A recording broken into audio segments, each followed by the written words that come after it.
할렐루야.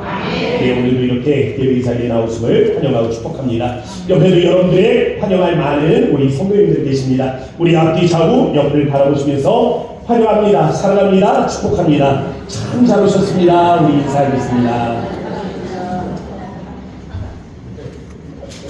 네, 인사하라니까 뭐라고 인사하라고 그랬나 외우시려고 하는 분 계시네요. 예, 똑같이 인사하라는 건 아니고요. 예, 옆에 계신 분들 기쁜 마음으로 맞이하라 라는 의미니까요. 예, 옆에 누가 있나 보시면서 함께 이렇게 또 인사를 나누시고, 또 그 다음 주에 옆에 자리가 비면 누가 빈지 알잖아요. 항상 오면 그 자리에 앉으시니까 또 비어있으면 왜 비었을까 생각하시면서 또 서로를 위해서 기도하는 그런 성도의 은혜들이 함께 할 수 있기를 바랍니다. 할렐루야. 네, 네, 또 이렇게 또 말씀 앞에 썼습니다. 자, 오늘 말씀의 제목 먼저 보셨습니까?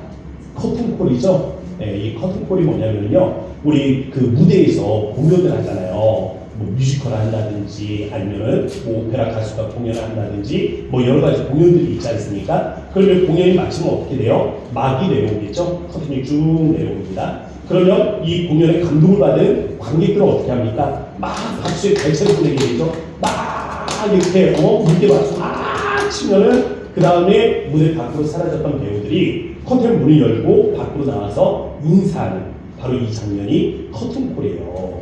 근데 왜 오늘 이 말씀의 제목을 커튼콜이라고 지었냐면, 제가 이 말씀을 읽는데, 오늘 본문의 말씀을 읽는 가운데서 그런 생각이 들더라고요. 우리 모두에게도 인생의 막이 있잖아요. 인생의 막이 있어서 우리에도 막을 내리는 순간들이 있지 않겠습니까? 이 인생의 막이 내려간 다음에 왠지 그 커튼문을 열고 나와서 나는 이렇게 살았습니다 라는 신앙의 고백을 하는 이 커튼콜의 모습이 생각이 나는 거예요. 그래서 바울이 그러한 자신의 신앙의 고백을 행하는 것을 바라보면서, 야, 우리의 인생도 마지막에 언제나 누구나 다 인생의 막이 내려오는 시점들이 있을 텐데, 그 인생의 막이 내려왔을 때 그냥 끝이 아니라 그 막을 열고 나와서 우리가 사도 바울의 신앙의 고백처럼 나는 이렇게 살았습니다, 이러한 모습으로 살아왔습니다 라는 신앙의 고백이 함께하는 인생이 되었으면 좋겠다라는 바람이 있었습니다. 그래서 오늘 말씀을 하나하나 우리가 나누어 가면서 바울이 신앙의 고백이 갖는 의미들을 살펴보면서 우리가 그러한 신앙 고백적인 삶을 살아가기를 주의 이름으로 축복합니다. 할렐루야. 네, 오늘 메가리가 좀 없는 것 같아요. 아침 안 드셨어요? 네, 드시고 오셔야 아멘 아멘. 자, 첫 번째 말씀의 제목 우리 함께 읽어보도록 할까요? 다 같이 읽겠습니다. 시작. 선한 싸움을 싸웠다. 아멘. 자, 바울은요, 참 놀라운 사도 아닙니까?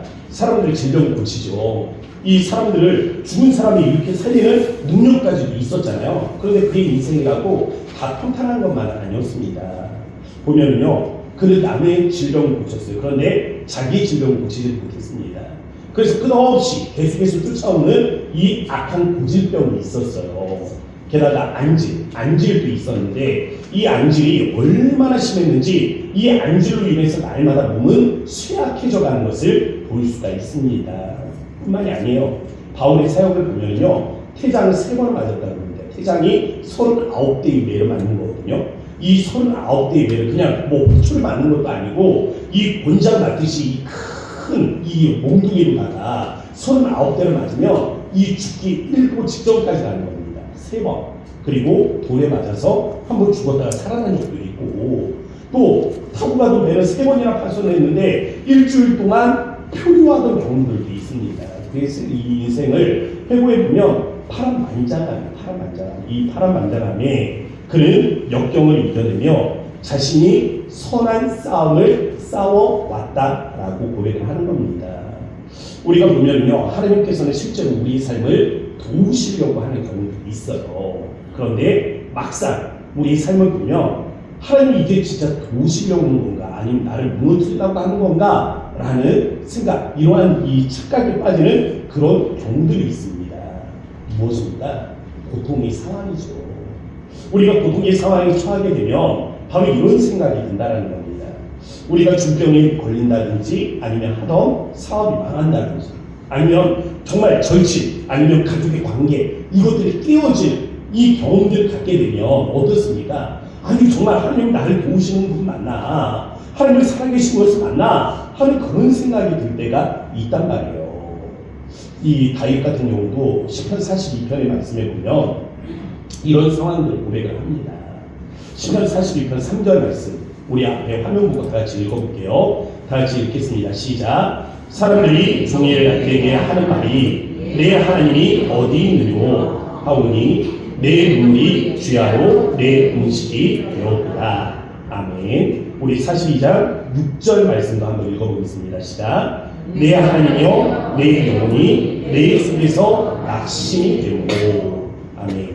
이 지금 어떻게 된 겁니까? 주변의 사람들이 다윗에게 이야기를 하는 거예요. 다윗, 너 하나님 잘 믿잖아.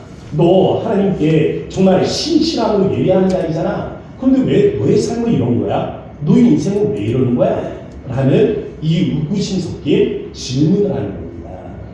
그 질문의 배경에는 무엇입니까? 네가 믿는 하나님이 정말 살아계시다면 너 이렇게 살 수 있냐? 너 정말 네가 제대로 믿고 있는 거라면 너의 인생이 이럴 수 있는 거냐? 너 정말 이거 믿을만 한 거냐? 라는 의구심을 던지는 거예요. 그런데 더 슬픈 게 뭡니까? 공감이죠. 나도 그러한 사람들의 의구심에 공감이 된다는 겁니다. 정말 하나님 살아계신 게 맞나? 나 왜 이렇게 힘든 거지? 나 이렇게 힘들어도 되는 건가? 정말 하나님이 나를 돕고 계신 것이 맞나? 이런 생각이 드는 겁니다. 공감이 되는, 이 잘못된 질문에 공감이 되어지는 그 상황이에요. 그래서 다윗이 고백을 합니다. 내 마음도 낙심이 되니. 절망적 상황을 세상적으로 말한다면 그건 저주 아닙니까? 그건 슬픔 아니에요? 불행 아니에요? 그건 정말 괴로움이잖아요. 그런데 우리가 그 절망적인 상황을 복음으로 말한다면 그건 무엇입니까? 우리가 하나님의 은혜를 경험하게 되어지는 계기가 되고 도구가 된다는 것입니다. 그래서 예전에도 말씀을 드렸지만 하나님을 만난 많은 사람들 보세요. 편안할 때 만납니까? 아니잖아요. 고통 중에 만나잖아요. 심령이 괴로울 때 만나잖아요. 그런 이유가 뭐예요? 이 불행한 상황들은 있지만 이 불행한 상황을 통해 오히려 더 큰 것을 볼 수 있도록 하나님께서 우리에게 계기를 만들어 주신다는 겁니다. 관문소매에 유배된 이 예수님의 제자가 있죠. 사도 요한입니다. 그는 요한계시록의 말씀을 쓰거든요. 근데 이 요한계시록의 말씀을 쓸 때 그의 나이가 80에서 90 정도 돼요. 요즘은 뭐 100세 시대 아니에요? 요즘 100세 시대니까 우리 교회도 뭐 90 이렇게 보면은 잘 보여요. 근데 옛날 저 어렸을 때만 해도 못 봤거든요. 90이라 그러면 이야 했는데 요즘은 뭐 우리 90 되신 분들도 여기 좀 계시잖아요. 80 뭐 점잖이 청춘이잖아요. 70만 돼도 애일걸? 그렇지 않습니까? 요즘 100세 시대입니다. 그런데 이 예수님 시대를 한번 보세요. 성경 시대를 보세요. 이때만 해도 평균 수명이 그렇지 못합니다. 그런데 사도 요한은 80, 90이라니까요. 그러면 당장 오늘 죽어도 이상하지 않은 날이 아닙니까? 이미 죽음이 가까이 와 있다는 것을 예상하고 있는 그런 때예요. 인생의 말년 좋은 것을 봐야 되잖아요. 그런데 사도 요한에게 들려오는 소식은 무엇입니까? 교회가 핍박을 당하고 있다는 소식입니다. 더불어서 성도들은 뿔뿔이 흩어지고 있다는 거예요. 그런데 자기는 관문섬에 유배가 되어 있어요. 갇혀 있단 말이에요. 섬에서 나갈 수가 없어. 나가서 누구를 위로해 줄 수가 없는 거예요. 그런데 사도들도 하나둘씩 죽어 떠나가고 있습니다. 이제 자기 혼자만 남아있는 거예요. 자기는 이 관문섬을 나가지도 못해. 성도들을 위로하지도 못해. 그런데 성도들은 고통을 받아. 그러면서 뿔뿔이 흩어지고 있는 이 상황이란 말이에요. 이 상황에 하나님의 성령이 찾아와서 환상을 보여주십니다. 요한계시록의 환상을 보면 어떻습니까? 두 개의 방향성이 보이죠? 하늘과 땅이 보인단 말이에요. 땅을 보면 어때요? 고통받는 성도들이 보입니다. 교회가 보여요. 그런데 하늘을 보면 어떻습니까? 하나님의 거룩한 영광의 보좌가 보이는 것이죠. 그러면서 열린 하늘의 문으로는 천사들의 합창 소리가 들려옵니다. 더불어서 장로들의 찬송의 소리가 들려온단 말이에요. 하늘을 보면 찬송과 영광이 있고 땅을 보면 고통받는 성도들의 고난이 있단 말이죠. 하나님은 이 땅에서 고통하는 성도들에게 하늘의 영광을 보며 이겨내도록 이 환상을 사도 요한에게 허락하신 것입니다. 그게 요한계시록의 말씀이잖아요. 요한으로 고난 중에 하늘의 영광을 볼 수 있도록 이렇게 역사하신 분이 누구십니까? 성령님이시죠. 그런데 그 성령님이 오늘 우리에게 찾아오신다니까요. 우리에게 찾아오셔서 우리에게 역사하신다고요. 성령이 역사하시면 우리가 어디를 볼 수 있습니까? 땅이 아니라 하늘을 볼 수가 있는 겁니다. 고난받는 성도가 시선을 땅에 두면 어때요? 슬픔이에요. 그런데 고난받는 성도가 땅이 아니라 하늘을 바라볼 수 있다면 거기에는 소망이에요. 왜? 보지 못하는 것을 보니까. 사도 바울도 지금 자기에게 죽음이 가까이 와 있다는 것을 알고 있는 겁니다. 그래서 나의 떠날 시각이 가까이 왔도다 라고 말하죠. 그런데 이 땅에서 받는 고난과 아픔이 있어요. 이 고난과 아픔을 저 하늘에서 받을 그 영광의 상, 의의 멸관, 그 하늘을 바라보면서 이 땅의 고통을 인내하고 있다라고 말하는 것입니다. 이것이 선한 싸움입니다. 저는 우리 인생의 마지막, 그 인생의 막이 내려오는 그 시점에 우리가 사도 바울과 같은 이 고백이 있기를 원합니다. 선한 싸움을 싸운다. 어떻게 우리가 이 고백을 할 수 있겠어요? 땅을 보면서 살면서는 안 돼요. 할 수 없습니다. 어디를 봐야 돼요? 하늘을 봐야 하는 것입니다. 두 번째, 달려야 할 길을 마쳤다. 우리 함께 한번 소리내서 읽어보도록 하겠습니다. 함께 시작. 달려야 할 길을 마쳤다. 아멘. 왜 이 심장이 터질 것 같은 그러한 가운데서도 정말 멈추지 못하고 열정을 가지고 그 일을 수행하는 사람들이 있어요. 누구입니까? 자기 사명이 무엇인지 아는 사람들이에요. 그런 사람들 보면 눈물이 납니다. 정말 이 사명을 이루기까지 생명조차 정말 아깝지 않고 정말 그 생명을 뿌려가며 이 일들을 감당해요. 그래서 우리 그들 사명자라고 하죠. 예수님께서 이 땅에 오셨어요. 성육신 하셨습니다. 예수님께서 이 땅에 오신 이유가 뭐예요? 바로 이 사명을 이루기 위해서입니다. 요한복음 5장에서 예수님께서 말씀을 하시는데 무슨 말씀을 하시냐면 나는 아무것도 스스로 할 수 없느냐 말씀을 하세요. 나는 아무것도 스스로 할 수 없다. 이게 무슨 뜻이에요? 예수는 무기력하다는 거예요? 나는 힘 빠져도 아무것도 못한다 이런 얘기입니까? 아니요. 무기력이 아닙니다. 예수는 어디에서 오셨어요? 아버지께로부터 오셨습니다. 예수는 아버지께로부터 오셨기 때문에 아버지의 뜻을 하신다고 했어요. 아버지의 뜻을 하시기 때문에 아버지의 뜻에 순종하는 삶을 사신다 하셨습니다. 이 순종의 삶을 통해서 아버지를 영광롭게 하신다 했어요. 그럼 하나님의 뜻, 아버지의 일이 뭡니까? 아버지의 일은 생명을 살리는 거예요. 그래서 예수님은 자신의 사명을 요한복음 5장 21절에서 우리에게 설명을 하시는데요. 이렇게 말씀하십니다. 한번 읽어보도록 할게요. 화면 보고 읽겠습니다. 시작. 아버지께서 죽은 자들을 일으켜 살리신 같이 아들도 자기가 원하는 자들을 살리느니라. 아멘. 자, 예수님은 아버지 하시는 일을 보고 그분의 일을 행하신다 말씀을 하셨거든요. 그럼 아버지가 하시는 일이 뭐라고 말씀을 하십니까? 죽은 자들을 일으켜 살리시는 것이다 라고 말씀하세요. 구약 성경에 보면 죽은 자들이 살아나는 역사들이 있잖아요. 뭐 이 엘리야를 통해서 산과 가부의 아들이 살아나고 엘리사를 통해서 수넴의 여인의 아들이 살아나고 또 엘리사가 무덤에 그 장사 지냈을 때 그 엘리사의 시신에 닿으니까 이 죽었던 시신들이 살아나는 일들이 있단 말이에요. 근데 이것들을 차지하고 정말 핵심, 구약에서 죽은 자가 살아나는 이 핵심적인 사건이 있단 말이에요. 여러분 기억하십니까? 에스겔, 마른 골짜기. 이 마른 뼈들이 살아나는 역사예요. 우리 에스겔에서 37장 10절, 우리 앞에 화면 보고 한번 읽어보도록 하겠습니다. 시작. 그들이 곧 살아나서 일어나 서는데 극히 큰 군대다. 아멘. 제가 여기 밑줄 걸었는데 잘 안 보이죠? 살아나서 일어나. 살아나서 일어나. 여기 두 개의 동사가 쓰이고 있단 말이에요. 두 개의 동사가 뭡니까? 일어나다, 살아나다요.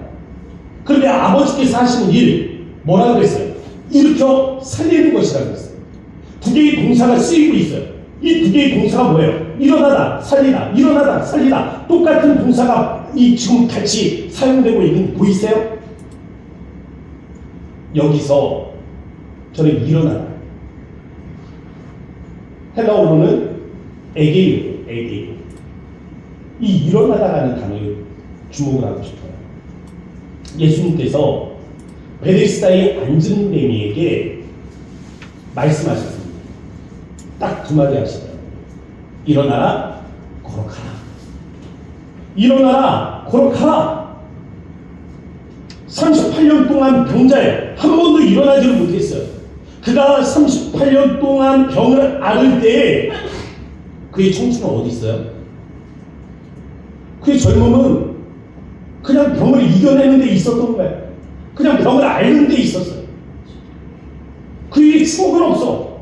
한 번도 일어난 적이 없기 때문에 그의 삶은 매일매일의 반복이에요. 소망이 없는 삶의 반복이란 말이에요. 그런데 그에게 오셔서 예수님이 하시는 첫 번째 말씀은 일어나라, 에게이로. 하나님이 하시는 일이 뭐예요? 일으키시는 거예요. 살리는 거예요. 예수님이 하시는 일이 무엇입니까? 일으키는 거예요. 살리는 거예요. 에게이로. 근데 이 에게이로에 또 다른 뜻이 숨겨져 있습니다. 이 누워있다가 일어나는 거죠. 중풍병자가 누워있다가 일어나는 모습을 한번 상상해보세요. 우리의 시신이 누워있다가 일어나는 모습을 한번 상상해보세요. 이게 뭐예요? 일어나다, 에게이로. 부활이에요, 부활. 예수님께서 마지막에 승천의 하늘로 올라가시죠. 하늘로 올라갈 때 올라가는 거, 아이를 들어서, 이 꼬마 아이들을 우리가 들어서 행간을 이렇게 해주잖아요. 일으키는 거, 위로 던지는 거, 승천해서 올라가는 거, 이게 바로 에게이로라는 단어가 가지고 있는 의미인 거예요. 예수님 왜 이 땅에 오셨습니까? 죽은 자를 살리기 위해서요. 예수님께서 왜 이 땅에 오셨어요? 우리에게 부활의 선물을 주시기 위함입니다. 예수님께서 왜 이 땅에 오셨어요? 예수님께서는 우리로 하여금 이 승천, 하늘로 불림을 받아 올라가게 하시는 이 거룩한 은혜를 주기 위해서 오신 것입니다. 그럼 예수님은 어떻게 생명을 살리셨는가? 자기를 죽였죠. 나를 죽임으로 우리를 살리신 것입니다. 자기가 십자가에 죽으심으로 말미암아 우리로 영원한 생명을 얻게 하셨단 말이에요. 예수님은 아버지께로부터 보냄을 받았습니다. 그래서 아버지의 일을 하신다 했어요. 그럼 우리는 예수님에게 보냄을 받았단 말이에요. 우리는 누구의 일을 해야 합니까? 예수님의 일을 해야 되는 거예요. 그럼 예수님은 어떠한 일을 하셨습니까? 생명을 살리는 일을 하셨단 말이에요. 그럼 어떻게 생명을 살릴 수 있어요? 내가 죽어야 되는 거예요. 갈라디아서 2장 20절에 보면 나는 죽고 예수로 산다 라는 사도 바울의 고백이 있잖아요. 우리 화면을 보고 이 갈라디아서 2장 20절 말씀 함께 읽어보도록 하겠습니다. 시작.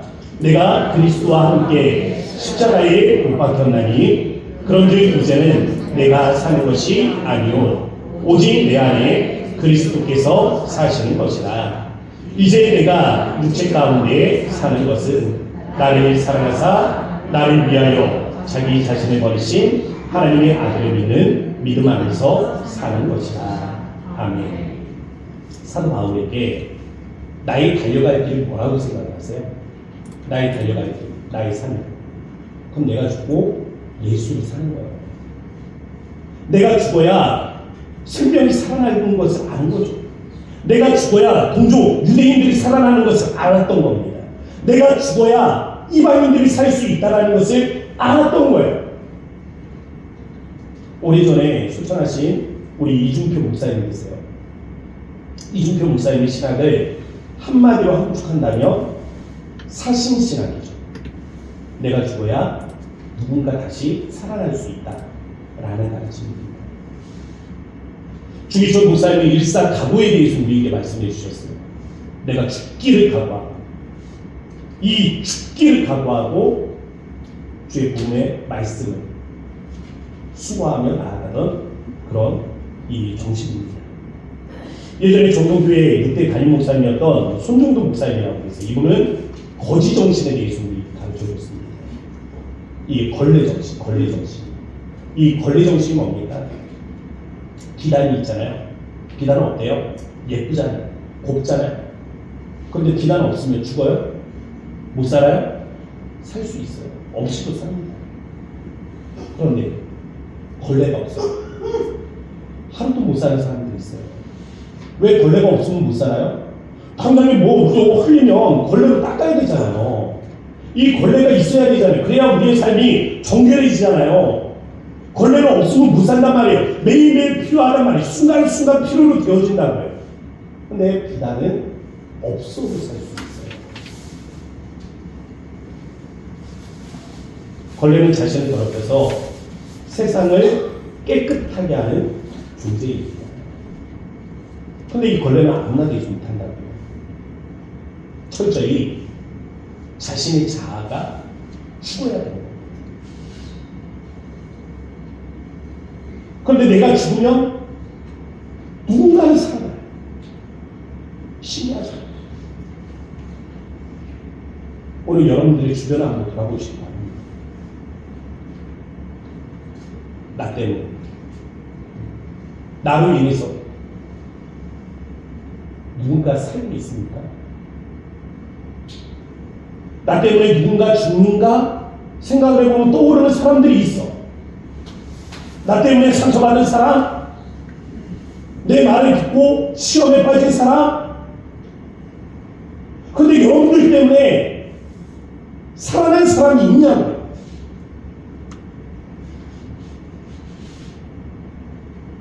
내가 죽어야 다른 사람이 살 수 있습니다. 우리 인생의 사명은 생명이에요. 생명을 살리는 겁니다. 우리 주변에서 생명이 살아나는 역사가 없으면 우리 마지막에 고백할 수가 없어요. 그런데 우리 주변에 생명이 살아나는 역사가 있으면 고백할 수 있습니다. 사도바울과 같이 우리가 말할 수 있어요. 나의 달려야 할 길을 마쳤다.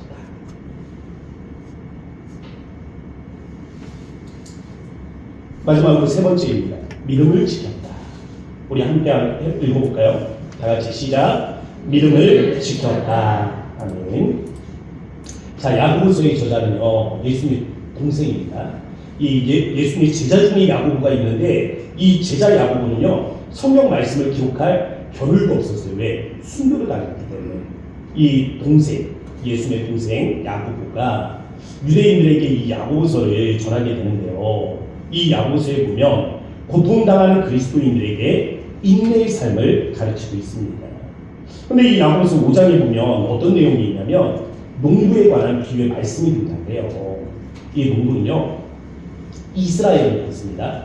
이스라엘은 한 10월, 11월에 내리는 비를 이른비라고 해요. 그래서 이 이른비가 오게 되면 비가 오면 땅이 조금 부석부석해지는 거죠. 부드러워질 수가 있는 겁니다. 그럼 땅을 갈고 거기에다가 씨를 뿌리는 때가 바로 이때예요. 그런데 이제 늦은 비가 오게 되죠. 3, 4월쯤이에요. 이 3, 4월쯤에 늦은 비가 오게 되면 그때는 열매들이 꽃이 피우고 열매들을 맺게 되는데 그 열매들이 이 물을 먹으면서 자라기 시작하는 때가 바로 이 3, 4월이라고 합니다. 그러므로 농사를 짓는 데 있어서 없으면 안 되는 게 뭐예요? 비잖아요, 비. 그 잎인데 우리도 마찬가지예요. 이 비가 상징하는 게 뭡니까? 성령이 성령. 성령의 은혜이고 성령의 지혜입니다.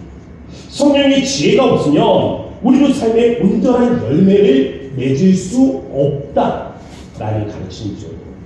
그러면서 야고보가 우리에게 보여주는 이 인내의 삶의 모델이 있어요. 누구냐면 선지자들과 욥이에요.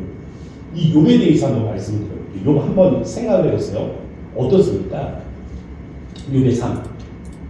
참 복을 받았다라고 말하기에는 참 처참해요. 처참해요. 전 재산 잃어버렸죠? 뭐 여기서 끝입니까? 가족 다 잃어버렸죠? 그리고 자신의 건강마저 잃어버리고 그것도 홀로 시름시름 앓면서 고통하지 않습니까? 그런데 욥이 하나님에 대한 믿음을 지킨단 말이에요. 이 고통스러운 상황에 있어도 욥이 부단히 하나님에 대한 믿음을 지키기 위해서 수고합니다. 어떤 믿음입니까? 하나님은 모든 좋은 것을 주시는 분이시라는 믿음입니다. 이걸 우리가 한마디로 표현을 한다면 뭐라고 말할 수 있을까요? 하나님의 선하심. 한번 따라해 보세요. 하나님의 선하심. 하나님의 선하심이라는 게 이런 거예요. 하나님의 선하심을 믿었던 욥이 고통 중에 뭐라고 고백하는지 아세요? 한번 제가 이 현대인의 성경이 가장 좀 이해하기 편해가지고 그 말씀을 한번 뽑아봤거든요. 우리 화면 보고 같이 읽어보도록 하겠습니다. 시작. 비록 하나님이 나를 죽이실지라도 나는 그를 신뢰할 것이다. 아멘. 복을 주셔서 신뢰하는 하나님은 게 아니에요. 죽여도 끝장이 나도 나 하나님 믿겠다고, 하나님에 대한 믿음을 지키겠다고 욥이 고통 중에 이렇게 고백을 하고 있는 거예요. 하나님의 선하심을 믿기 때문에. 죽어도 그건 하나님의 선하신 뜻이 있기 때문이에요. 가족을 잃어버렸지만 하나님의 선하신 뜻이 있기 때문이에요. 전 재산 날려버렸지만 거기에 하나님의 선하신 뜻이 있다. 내 건강을 잃어버렸지만 그럼에도 불구하고 하나님의 선하신 뜻은 있다. 이게 욥의 고백입니다. 욥기 1, 2장에 보면 사단이 나와요. 이 사단이 욥한테 그 하나님한테 욥에 대해서 이야기를 하는 겁니다. 하나님, 욥 보니까 믿음이 참 좋습니다. 사단이 봐도 믿음이 좋은 사람은 좋은 거예요. 여기 손가락이 왜 이러지? 믿음이 좋은 사람은 좋은 겁니다. 예, 사람이 봐도 믿음이 좋은 사람은 좋은 거예요. 여기 다 여기 손가락이 펴가지고 여러분들이 얘기하는 거예요. 교만해가지고 자기 했다고 하시면 안 돼요. 예, 졸리시다가 좀 웃겨보려고. 네. 욥이요, 하나님한테 고소를 하거든요. 하나님, 욥 좀 보세요. 믿음이 좋은데 그냥 좋은 거 같죠? 아니에요. 하나님이 복을 주셨잖아요. 그러니까 믿음이 좋은 겁니다. 하나님이 물타기를 줘서 저희 재산이 지켰잖아요. 그러니까 믿음이 좋은 거예요. 근데 하나님 반대로 해보세요. 저희 재산을 쳐보세요. 저희 가족을 쳐보세요. 저희 건강을 쳐보세요. 반드시 저가 하나님을 저주하며 나올 겁니다. 사단이 장담합니다. 그렇게 해서 이 욥에 관한 시험이 시작이 됩니다. 이렇게 시작된 욥의 시험을 보면 낭만의 순간들도 있죠. 그렇지만 욥이 이 믿음을 지키기 위해서 부단히 노력하는 모습들을 우리가 욥기서의 말씀을 통해 발견할 수 있잖아요. 이렇게 오래전에 사단은요, 고통이라는 방법을 사용했습니다. 그런데 지금 2000년 새로운 밀레니엄의 시대잖아요. 지금은 MG, 새로운 시대는 또 뭐라고 부르는지도 모르겠어요. 네. 시대가 달라졌어요. 스쿨테일의 편지라는 C.S. 루이스가 쓴 이 글에 보면 거기에 삼촌 사단이 등장합니다. 이 좀 노하우가 있는 사단이 스쿨테일이라는 이름을 가지고 있어요. 그리고 촉자, 이 사단이 등장합니다. 원우드라는 애기예요. 이 촉자가 나오는데 이 촉자가 병원에 가서 환자를 본 거예요. 그가 하나님을 믿는 거야. 그래서 그를 시험에 빠뜨려서 하나님을 원망하다 세상을 떠나게 하려고 했어요. 그래서 더 아프게 고통을 주는 거죠. 그런데 고통을 주면 줄수록 하나님을 매달리는 거예요. 하나님 하면서 매달리다 결국에는 천국으로 가는 겁니다. 참 좋은 스크루테이프이 이 워무드를 찾아와서 혀를 차면서 이야기를 하는 거야.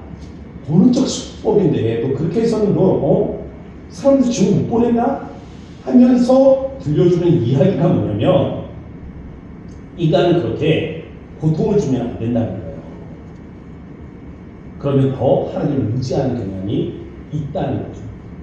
그러면서 오히려 미묘한 유혹이 더 효과적이다라는 이야기를 합니다. 그냥 타락한 듯 안 한 듯, 믿는 듯 안 믿는 듯 애매하게 만들면 사람들의 마음이 점점 하나님 곁을 떠나게 된다는 거예요. 믿음도 점점 멀어지게 된다는 거예요.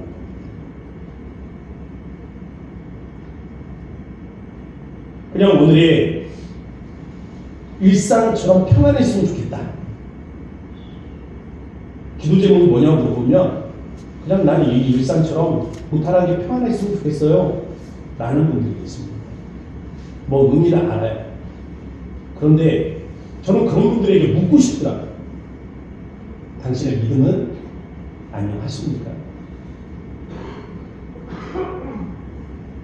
그게 기도 제목인 것을 보면서 아니 시험이 오면 시험을 견딜 믿음은 있나? 믿음은 안녕한가? 근데 묻지는 못해요. 마음이 약해가지고 저희 집사람한테는 직설적이지 성도들한테는 좀 직설적으로 말을 잘 못해. 이 좀 그래요. 그런데 그런 때 보면 묻고 싶어요. 속으로. 믿음은요 한번 가지면 그냥 우리 마음에 영원히 보장되는 것이 아닙니다. 저장되어 있는 게 아니에요. 지켜야 돼요. 지키기 위해서 싸워야 됩니다. 노력해야 돼요.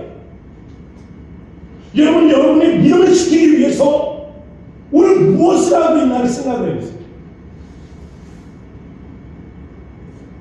바울에게 의심의 순간들이 찾아왔습니다.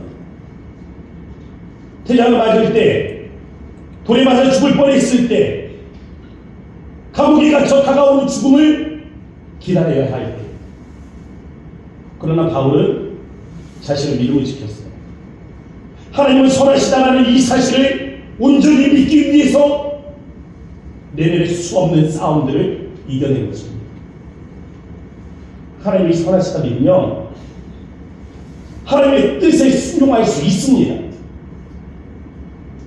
하나님의 뜻이 나한테 선한데 우리가 무엇을 두려워하겠어요? 심지어 죽는다 할지라도,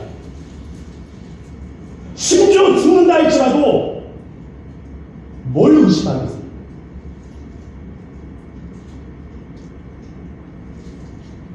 스테반 집사님이 돌에 맞아 죽어가면서 결정적인 순간 나는 살아날 수 있다라는 희망 때문에 그가 하나님을 신뢰했을까요? 그도 날아오는 돌팔매질에 자기가 죽을 수 있다는 것을 직감했을 겁니다. 그럼에도 불구하고 선하신 하나님에 대한 믿음이 있었기 때문에 그런 마지막 순간 믿음을 지킬 수가 있었던 겁니다. 바울은요 로마로 갈 때 죽으려고 간 거 아닙니다. 로마 다음에 가고 싶은 데가 있었어요.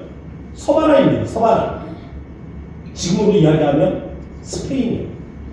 로마, 이탈리아로 갔다가 거기에서 재판받고 무죄로 풀려나면 서바나, 스웨덴, 스페인으로 가야지 하고 계획하고 갔단 말이에요. 근데 막상 로마에 가보니까 어떻습니까? 거기가 내 무덤이라는 걸 알게 되죠. 자기 뜻대로 안 됐습니다. 계획대로 안 됐어요. 원대로 안 됐습니다. 그럼에도 불구하고 바울이 감사할 수 있었던 이유는 선하신 하나님에 대한 믿음이 있었기 때문에. 만약 자신의 환경이나 상황, 고난, 계획대로 되지 않는 일들, 이런 것들 때문에 우리 안에 이 원망의 마음이 일어난다면 우리 믿음이 고장이에요. 믿음이 잘못된 거예요. 선하신 하나님을 제대로 믿지 못했거나 우리가 우리의 믿음을 지키지를 못한 거죠. 저는 우리의 마지막 순간에 이 믿음을 고백할 수 있게 됩니다. 하나님의 선하심에 대한 믿음을 고백할 수 있게 됩니다. 선하신 하나님을 믿으십시오. 여러분의 삶에 어떠한 일들이 몰아쳐온다 할지라도 선하신 하나님에 대한 믿음을 지키기 위해서 싸우세요. 믿음을 지키세요. 하나님은 선하신 분이십니다. 우리가 이 믿음을 지키고 우리 인생의 끝이 다가왔습니다. 그 막이, 인생의 막이 내려옵니다. 우리가 커튼 문을 열고 나와서 고백할 수 있는 신앙인들이 될 수 있게 바랍니다. 내가 선한 싸움을 싸웠다. 달려야 할 길을 마쳤고 마침내 믿음을 지켰다. 이 믿음의 고백이 함께하기를 주의 이름으로 축복합니다. 함께 우리 기도하도록 하겠습니다. 이 시간에 기도할 때 그 말씀을 기억하면서 기도하시기 바랍니다. 더불어서 사도 바울의 신앙의 고백이 우리의 고백이 될 수 있도록 주님, 우리가 하늘을 볼 수 있도록 도우시기를 원합니다. 주님, 우리가 나를 지키고 누군가를 살리는 그러한 삶의 모습으로 나아갈 수 있도록 도와주십시오. 우리의 믿음을 지키기 위한 부단한 싸움에 우리가 승리할 수 있도록 우리의 마음을 붙들어 주십시오.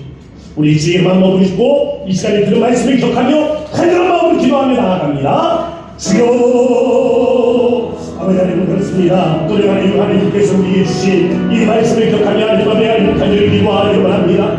우리 하나님 마음에 하나님 역사하시는 주가 하나님 우리 하나님 주신 이 말씀에 하나님 기대하게 하시고 아버지 우리가 이 말씀을 기억하게 하시며 아버지 우리가 하나님 기억하게 하여 주셔서 하나님 말씀에 하나님 우리들을 바꾸며 아버지 앞에 하나님 나아갈 수 있는 우리 하나님 기쁨들이 하나님 우리 하나님 이루어지기를 원합니다. 주님 우리 하나님 마음에 주여 은혜 하나님 나아여 주셔서 아버지 우리 하나님 마지막 하나님 인생의 하나님 막이 내려올 때 아버지 우리가 하나님 주님 앞에 신앙의 고백으로 나아갈 수 있기를 원하오니 아버지 누군가에게 아버지 우리가 이러한 신앙의 고백으로 아버지 우리가 누군가에게 이러한 믿음의 고백으로 나아갈 수 있는 은혜가 있도록 하나님 함께하여 주셔서 우리의 인생을 아버지가 함께 하시고 아버지 시간적으로 아버지께서 함께 붙들어 주셔서 우리 바울의 고백이 우리 하나님 고백이 될 수 있도록 함께하여 주셔서 거룩하신 아버지 하나님 감사합니다.